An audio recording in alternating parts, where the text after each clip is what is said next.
How to update your personal details on HSBC Bank. Let's get started.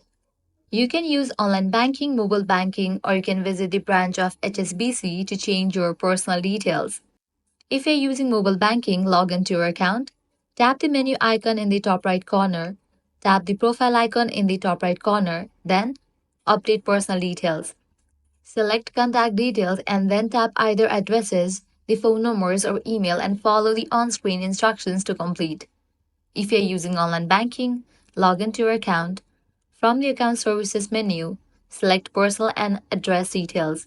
Select Contact Details to find the phone number or email address. Select Edit to change your details and follow the instructions. If you don't want to use online banking or mobile banking, you can visit the branch. Head towards the nearest branch, and over there you can inquire how can you update your personal details.